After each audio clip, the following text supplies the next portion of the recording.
15 अगस्त को तालिबानी लड़ाकों ने अफगानिस्तान की राजधानी काबुल पर कब्जा किया। काबुल फतेह के साथ ही यह तय हो गया कि अब पठान लैंड में तालिबानी हुकूमत चलेगी। मगर उसी अफगानिस्तान में एक प्रांत ऐसा भी था जहां तालिबानी घुसने की हिम्मत नहीं कर सके, और वो था पंजशीर। लेकिन चंद रोज पहले उसी पंजशीर पर तालिबान ने कब्जे का दावा कर दिया और जंग खत्म होने का ऐलान भी। लेकिन सच ये है कि अब भी पंजशीर में जंग जारी है। अब भी पंजशीर घाटी में खूनी संघर्ष चरम पर है। क्या है पंजशीर की बारूदी पहेली का सच, इस रिपोर्ट में देखिए। पंजशीर पठान लैंड के नक्शे पर मौजूद वो प्रांत है जिसे तालिबान कभी पूरी तरह जीत नहीं पाया। यकीन मानिए, पंजशीर घाटी में दाखिल होने से पहले ही तालिबानियों का हलक सूखने लगता था, आंखों के सामने मौत नाचने लगती थी। मगर उसी पंजशीर पर तालिबान ने कब्जे का दावा किया। यहां तक कि तालिबान की टेरर ब्रिगेड ने पंजशीर के गवर्नर हाउस पर तालिबानी परचम फहरा दिया। अगर तालिबान के दावे में जरा भी सच्चाई है तो इसका मतलब ये हुआ कि तालिबान और एंटी तालिबानी फ्रंट के बीच छिड़ी जंग थम चुकी है। पंजशीर समेत पूरे अफगानिस्तान पर तालिबानी लड़ाकों ने कब्जा कर लिया। मगर हकीकत ये नहीं। अभी भी पंजशीर में भीषण युद्ध जारी है। अभी भी पंजशीर में खूनी कोहराम जारी है। अब वो कब थमेगा, फिलहाल इस पर तो सस्पेंस है। मगर जिस तरह की खबरें पंजशीर से सामने आ रही हैं, उसे देखकर तो यही लग रहा है कि अब पंजशीर एंटी तालिबान अलायंस के हाथ से फिसलता जा रहा है। कैसे, पहले वो जाने। पंजशीर वॉर पर पहली ब्रेकिंग न्यूज। तालिबान से जंग में अमरुल्लाह सालेह के भाई की मौत हो चुकी है। पंजशीर वॉर पर दूसरी ब्रेकिंग न्यूज। तालिबानी लड़ाकों ने अमरुल्लाह सालेह के घर पर कब्जा किया। पंजशीर वॉर पर तीसरी ब्रेकिंग न्यूज। तालिबान के चलते पंजशीर के लोग पलायन करने को मजबूर। पंजशीर से सामने आई इन तीन खबरों ने पूरे अफगानिस्तान में सनसनी मचा दी है, क्योंकि अब तक पंजशीर के 2 शेर और अमरुल्लाह सालेह के लड़ाके जिस तरह से तालिबानियों को कब्रिस्तान भेज रहे थे, उन्हें मौत के घाट उतार रहे थे, उससे ये उम्मीद बंधी थी कि पंजशीर पर कब्जे का तालिबान का ख्वाब कभी पूरा होने वाला नहीं। पंजशीर के शहरों का तालिबान के सामने कमजोर पड़ने का सवाल ही नहीं उठता था, क्योंकि पंजशीर अपनी आज़ादी की लड़ाई लड़ रहा था और तालिबान कब्जे की लड़ाई लड़ रहे थे। मगर अब अगर वो कमजोर पड़ता दिखाई दे रहा है तो उसका सीधा सीधा कारण है पाकिस्तान का मिलिटरीली इन्वेंशन। पहले तो पाकिस्तान ने अपनी SSG की 2 इन्फेंट्री बटालियन भेजी, एक बैटरी ऑफ आर्टिलरी भेजी, 155 mm गन, एक स्क्वाड्रन आर्मर्ड रेजिमेंट का भेजा और इंजीनियर फोर्सेस भेजे ताकि वो बारूद को हटा सके।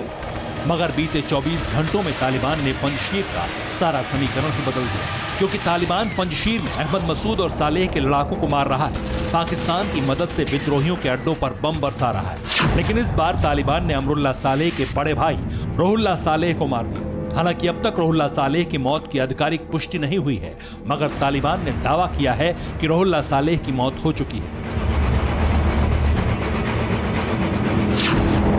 पंजशीर में एंटी तालिबान गुट के बैकफुट पर आने की सबसे बड़ी वजह ही टॉप लीडर की मौत है। बीते कुछ दिनों में तालिबान ने विद्रोही गुट के जिन नेताओं को मारा है, उनमें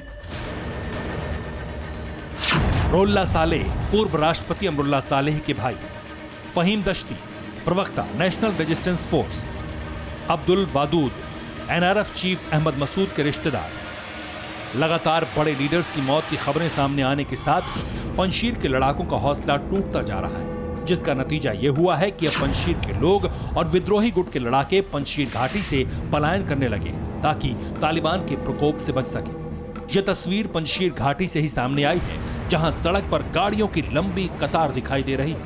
इस वीडियो को लेकर दावा यह किया जा रहा है कि ये पंजशीर के वो लोग हैं जो तालिबान के कहर से बचने के लिए वहां से पलायन कर रहे हैं, घर बार सब कुछ छोड़कर जा रहे हैं। सिर्फ पंजशीर के लोग ही नहीं, बल्कि खबर तो यह भी सामने आ रही है कि अफगानिस्तान के पूर्व राष्ट्रपति अमरुल्लाह सालेह, जिन्होंने अपने लड़ाकों के साथ तालिबान के खिलाफ बगावत छेड़ी थी, वो खुद पंजशीर घाटी ही नहीं बल्कि अफगानिस्तान से फरार हो चुके हैं। और इसका सबूत है पंजशीर से सामने आई ये तस्वीर। हथियार लेकर एक लाइब्रेरी में बैठा जो शख्स दिख रहा है, वो तालिबानी लड़ाका है। जानते हैं इस तस्वीर के पीछे की हकीकत क्या है। दरअसल ये वही जगह है जहां से चंद रोज पहले अमरुल्लाह सालेह ने तालिबान को ललकारा था, आखिरी सांस तक तालिबान से लड़ने का और पंजशीर में डटे रहने का ऐलान किया था। सालेह ने पंजशीर में मौजूद अपने घर की लाइब्रेरी से तालिबान को चेतावनी दी थी, मगर अब अमरुल्लाह सालेह की उसी लाइब्रेरी में तालिबानी लड़ाके का कब्जा है।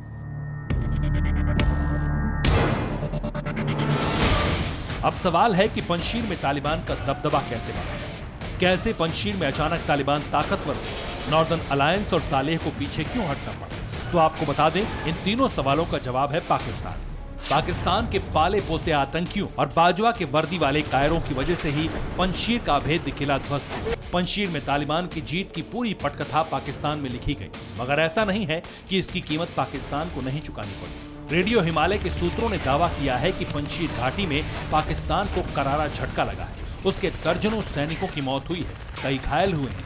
रेडियो हिमालय ने इससे जुड़ा आंकड़ा भी पेश किया है, जिसके मुताबिक पंजशीर घाटी में पाकिस्तानी सेना के 92 सैनिकों की मौत हुई है, जिनमें से 7 अफसर, 12 जेसीओ और 73 जवान हैं। तो वहीं पाकिस्तानी फौज के करीब 174 जवान गंभीर रूप से घायल हुए हैं, जिनमें 5 अफसर, 9 जेसीओ और 160 सैनिक हैं। इस वक्त भी एसएसजी की एक बटालियन वहाँ पे मौजूद है पंजशीर में, जबकि आदिल रहमानी जो है वो वापस आ गए हैं पाकिस्तान और इस वक्त वो तरबेला में हैं। और तरबेला में जो है वो बड़े कंट्रोल्ड एनवायरनमेंट में इन जो मरे हैं पाकिस्तानी फौजी, इनका फ्यूनरल किया जा रहा है। और उसमें जो मेरी इत्तला है वो ये कि फैमिलीज़ को भी जो है वो बहुत ही limited number of family members, immediate family members, जैसे वाइफ है या मदर है या डॉटर या सन है, इस तरह से फैमिली मेंबर जो है 1-1, 2-2 को वहाँ पे लाया गया है। पाकिस्तान अपने ही सैनिकों की बलि चढ़ाकर तालिबान की मदद कर रहा है, ताकि आने वाले वक्त में तालिबान को बतौर मोहरा इस्तेमाल कर सके। लेकिन उससे पहले ही पाकिस्तान की एक और साजिश का खुलासा हुआ है, जिसका ताल्लुक भारत से है। जी हां, खुफिया रिपोर्ट्स में इस बात की आशंका जताई गई है कि कश्मीर में मौजूद टेरर ब्रिगेड वहां के लोगों को अफगानिस्तान के वीडियो दिखाकर भड़काने की साजिश रच रही है। पाकिस्तानी खुफिया एजेंसी ISI एक बार फिर कश्मीर घाटी में अपने नापाक मंसूबों को अंजाम देने की फिराक में लगी है। घाटी में लोगों को अफगानिस्तान के वीडियो दिखाकर भड़काया जा रहा है, उन्हें धमकाया जा रहा है, साथ ही कश्मीर को इस्लामिक स्टेट भी बताया जा रहा है। मामला संज्ञान में आते ही केंद्रीय गृह मंत्रालय ने इस पूरे मामले में सख्ती से निपटने के आदेश दिए हैं। इस इनपुट के साथ ही खुफिया एजेंसियां अलर्ट मोड पर आ गई हैं। गृह मंत्रालय ने भी ऐसी टेरर साजिश को नाकाम करने के लिए प्लान तैयार करना शुरू कर दिया है, ताकि पाकिस्तान अपने नापाक मंसूबों में कामयाब ना हो पाए। दिल्ली से जितेंद्र शर्मा के साथ ब्यूरो रिपोर्ट, TV9 भारतवर्ष। परवाह देश की, सोमवार से शुक्रवार रात 10 बजे TV9 भारतवर्ष पर।